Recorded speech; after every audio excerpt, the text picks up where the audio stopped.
El tema que quiero compartir con todos ustedes es el perfil bíblico de un candidato, es decir, una cosmovisión bíblica acerca de la política. Pero antes de entrar directamente en el asunto que nos compete y que yo sé que todos quieren oír, permítanme tomar un par de minutos para sentar la base de esta exposición. Fíjense, todo lo que nosotros vamos a decir acerca del poder del Estado, acerca de los gobiernos humanos, acerca de los gobernantes, debe ser examinado a la luz de una verdad fundamental de las Escrituras. ¿Cuál es esa verdad? La soberanía de Dios. La soberanía de Dios. La soberanía de Dios es la fuente y fundamento de toda autoridad humana legítima, incluyendo el Estado y sus poderes, obviamente. Nuestro Dios se presenta a sí mismo en la Biblia como Rey de Reyes, como Señor de Señores. Todos los gobernantes de las naciones están bajo su autoridad y derivan la autoridad que ellos poseen de Dios. Aunque ellos no lo reconozcan.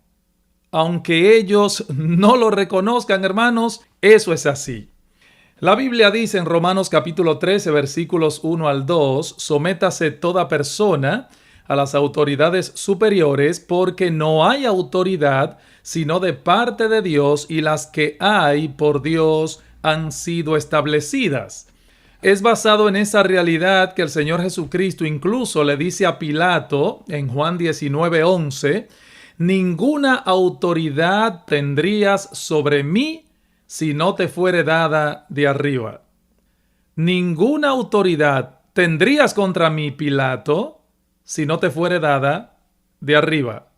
Pilato era un pagano, pero en última instancia su autoridad se derivaba, no del César, se derivaba la autoridad de Pilato. Su autoridad se derivaba de Dios, de arriba. De esto podemos inferir que los gobiernos de las naciones no poseen un poder absoluto porque su autoridad es delegada, hermanos. Es una autoridad delegada. Uno de los reyes más poderosos, y ustedes lo saben, de la antigüedad, fue sin duda alguna Nabucodonosor, rey de Babilonia. Ahora, cuando este rey comenzó a ser dominado por su soberbia y se le subieron los humos a la cabeza, Daniel tuvo que recordarle a Nabucodonosor que el Dios del cielo le había dado reino, poder, fuerza y majestad. En otras palabras, Dios te lo dio, Nabucodonosor. Dios te dio reino, poder, fuerza y majestad. La autoridad de los gobernantes es una autoridad delegada. Pero eso implica también que los gobernantes de la tierra son responsables ante Dios en el ejercicio de su autoridad. Créanme, mis hermanos, mis amigos, algún día todos los gobernantes, todos los legisladores, el poder judicial, cada uno de ellos tendrá que responder ante Dios por la mayordomía que les confirió. Dios los nombró como sus administradores y tendrán que responder ante Él por esa administración. De hecho, Romanos capítulo 13, allí Pablo se refiere a los magistrados como servidores de Dios. Servidores de Dios. Aunque ellos no lo reconozcan como tales, eso es lo que ellos son y nada más. Y están llamados a realizar una labor específica para el bien común. Ok, con esto en mente, permítanme ahora contemplar a la luz de la Biblia el perfil que Dios nos da de un buen gobernante. ¿Cuál es el perfil que Dios traza en su palabra sobre un buen gobernante?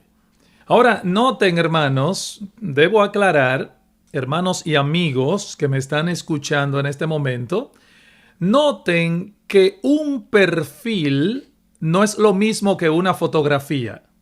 Una fotografía es exactamente la imagen de la persona fotografiada. Ahora, el perfil más bien nos da una idea de la imagen. No es lo mismo.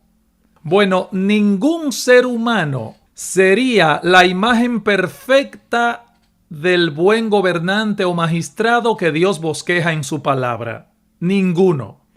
El único gobernante que encajó perfectamente en ese estándar es nuestro bendito Señor y Salvador Jesucristo. Él es el único. Ahora, como cristianos, debemos procurar que gobierne aquel que mejor encaje con el perfil. ¿Cuál es ese perfil? Bueno, en primer lugar, un gobernante, obviamente, es un hombre apto para gobernar. Es un hombre apto para gobernar. Y eso es tan obvio, hermanos, que no se necesitan argumentos para probarlo. Por ejemplo, si yo tengo problemas de salud, yo no voy a buscar a un buen plomero. Tampoco voy a buscar a un médico que escriba bien. Puede que escriba bien y hasta sea plomero, pero yo lo que quiero es que sepa curar. Bueno, de la misma manera, el hombre que Dios ha capacitado para dirigir una nación debe ser apto para gobernar. Ahora, ¿eso qué significa, pastor? Bueno, en Primera de Reyes capítulo 3, cuando Salomón llega al trono de Israel, le pidió a Dios dos cosas: un corazón entendido y discernimiento para distinguir lo bueno de lo malo. Salomón estaba consciente de que para hacer bien su labor, él necesitaba un corazón entendido para juzgar y para distinguir lo bueno de lo malo. ¿Ustedes recuerdan aquella famosa historia cuando dos mujeres van delante de Salomón y él propone partir al niño por la mitad y en una manera muy sabia, él hace levantar el sentimiento de la madre y darle el niño a la madre verdadera? O sea, Salomón sabía que esa sabiduría provenía únicamente de Dios y se la pidió en oración. Ahora bien, Dios, hermanos, no solamente le da esa sabiduría en cierto grado para gobernar a los creyentes, no solamente a los creyentes. Recuerden que cuando José interpretó el sueño de Faraón de las famosas 7 vacas gordas y las 7 vacas flacas, él le recomendó, o sea, José le recomendó a Faraón que buscara en Egipto a un varón prudente y sabio. ¿Por qué? Bueno, porque José pensó en la posibilidad de que en esa nación pagana hubiera un hombre que llenara ese requisito hasta cierto punto. La palabra hebrea, de hecho, que se traduce como prudente, da la idea de un individuo con visión, alguien que puede diagnosticar con precisión un problema. Y la palabra sabio señala al individuo que tiene la capacidad para buscar la solución más adecuada. O sea, es alguien que ve el problema y busca la solución. Entonces José le dice a Faraón: búscate un hombre así.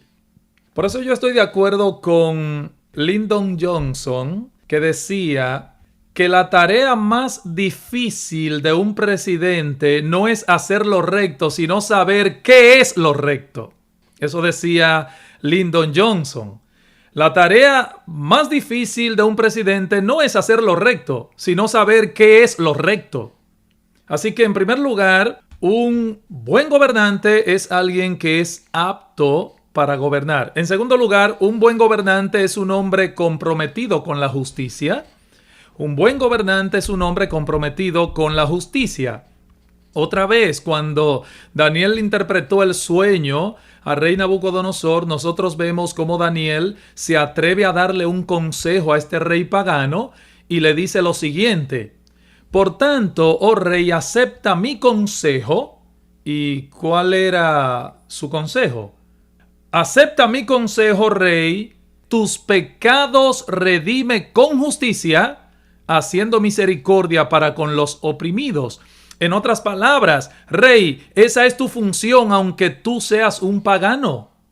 Si hay algo con lo que debe estar comprometido un gobernante es con la justicia. Dice Proverbios capítulo 14, versículo 34, que la justicia engrandece a la nación, mas el pecado es afrenta de las naciones. Hermanos y amigos, yo tengo la convicción de que, por ejemplo, en países como República Dominicana y otros países de Latinoamérica, han descendido a los niveles de delincuencia y a los niveles de corrupción que tienen en estos momentos. ¿Saben por qué? Porque la justicia no se aplica como se debe aplicar. Cuando los jueces, por ejemplo, pueden ser comprados, o cuando la justicia se aplica dependiendo de quién viole la ley, cuando los malhechores no reciben lo que merecen, óigame, es imposible que una nación prospere y viva en paz. Eso es imposible. Por eso es tan importante, muy importante, que en una nación, hermanos, la justicia sea administrada con equidad. Y una de las funciones claves de los gobiernos humanos es precisamente proteger a los gobernados de todo aquello que perjudique sus legítimos intereses. La Biblia enseña que Dios le dio al Estado el poder de castigar al malo. Dice Romanos capítulo 13, Pablo nos dice allí que los magistrados no están para infundir temor al que hace lo bueno, sino al que hace lo malo.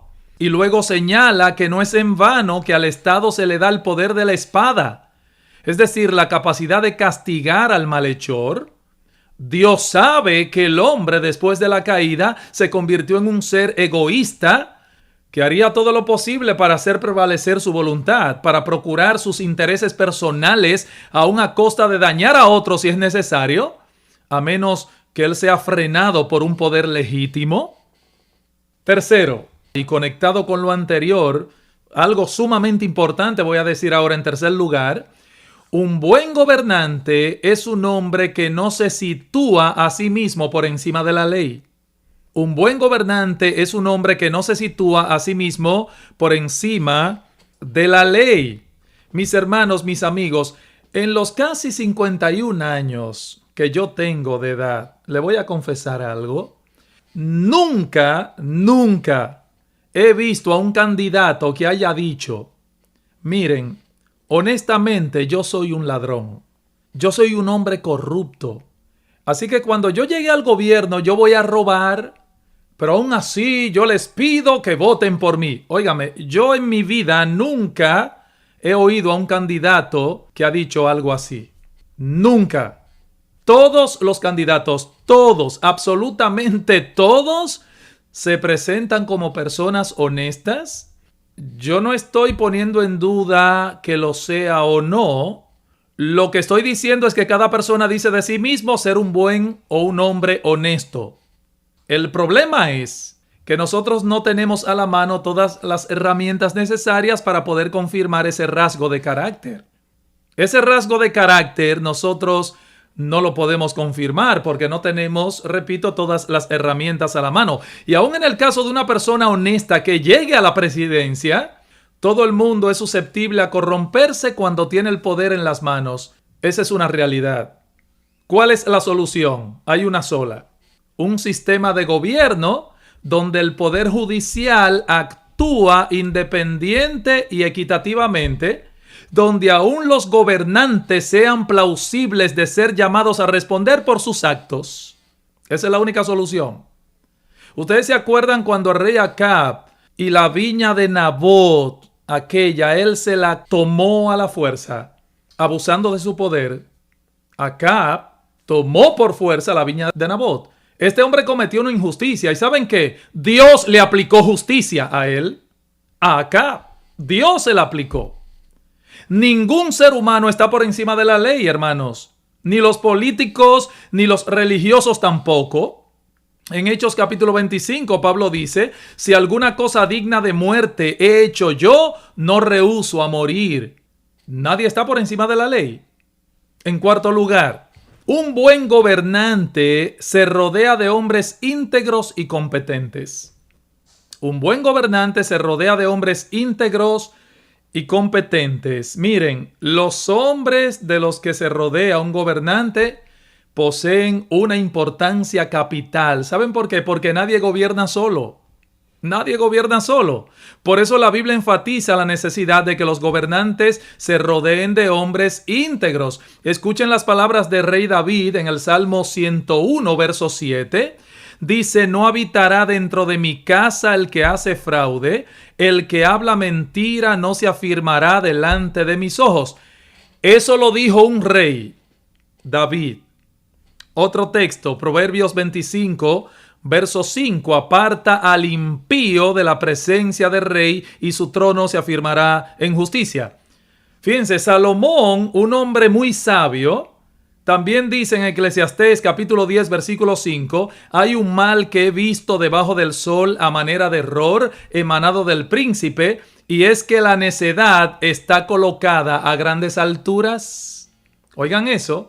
La necedad está colocada a grandes alturas. Un gobernante, repito, debe rodearse de hombres íntegros y competentes. Yo quiero terminar después de estas 4 características de un buen gobernante solamente con una palabra de aplicación dirigida a los creyentes. En primer lugar, mis hermanos, nosotros debemos tener una perspectiva realista de la labor que desempeñará el candidato que sea electo el próximo domingo en República Dominicana, o el próximo noviembre aquí en Estados Unidos, o cuando toquen las elecciones en México y en otros países. Debemos tener una perspectiva realista de la labor que va a desempeñar el candidato que sea electo. Una expectativa, dije, realista. No debemos ser fatalistas, pero tampoco debemos ser ilusos. Ninguna de las dos. ¿Qué dice el fatalista? Bueno, el fatalista dice: mira, a mí no me preocupa en absoluto quién gane o pierda las elecciones, porque total, gane quien gane, todo va a seguir igual. Mi hermano, mira, Dios conoce a los hombres mejor que tú y mejor que yo. Y Él sabe y conoce perfectamente las limitaciones humanas. ¿Y sabes qué? Aún así, instituyó los gobiernos humanos para el bien común. A pesar de eso, siempre será mejor vivir bajo autoridad que vivir en anarquía. Siempre. Aunque quienes ocupen esa posición de autoridad no sean creyentes. Lutero decía, por ejemplo, Martín Lutero: yo prefiero sentado en la silla a un mahometano competente que a un creyente incompetente. Y eso es ser realista. Yo prefiero sentarse en la silla a un mahometano, pero que sea competente, que a un creyente incompetente. Debe ser nuestro anhelo como cristiano que gobiernen los más idóneos, claro que sí. Y alguien va a salir electo. Alguien va a ser mejor que los demás. El trabajo, seguramente, como cristiano, yo debo considerar objetivamente quién es la persona que más puede beneficiar a la nación. Ahora, no seamos ilusos, hermanos, no seamos ilusos. No esperemos que los gobernantes o los gobiernos humanos, no esperemos más de lo que pueden hacer, porque ninguno de los candidatos a la presidencia tiene una varita mágica para resolver todos nuestros problemas. Esa es una realidad. De manera que usted va a votar, si va a votar, vote por el que usted piense que es el más idóneo, pero no olvide que su esperanza está únicamente en Dios, no en los hombres. Segundo, gane quien gane, sea o no el candidato de su preferencia, usted como cristiano está llamado a someterse a las autoridades civiles, está llamado a respetarlas, está llamado a orar por ellas, cumplir con su obligación ciudadana siempre y cuando no interfiera, obviamente, con su obediencia a Dios. Yo creo que si hay alguien que debe brillar como un ciudadano modelo es el cristiano. Aunque su ciudadanía está en los cielos, pero mientras transita por este mundo, el cristiano reconoce las autoridades puestas por Dios para el buen desenvolvimiento de la sociedad humana. Miren, hermanos, es vergonzoso, muy vergonzoso, que un cristiano pase un semáforo en rojo. Es vergonzoso que el carro de un cristiano transite por la vía equivocada. Eso es vergonzoso. Sí, nosotros hablamos mucho de la corrupción política, pero creo también que debemos hablar de la corrupción personal. Todos tenemos una obligación. de pagar nuestros impuestos, de no robarnos la luz. Y si hay alguien que debe ser un ciudadano modelo, es el cristiano. ¿Ok? Y tercero y último, para terminar, mis hermanos, nosotros los cristianos no debemos dividirnos por preferencias políticas. Sabemos que en nuestras iglesias hay simpatizantes de todos los partidos. Unos pensarán que tal candidato es el mejor, el que más llena las expectativas.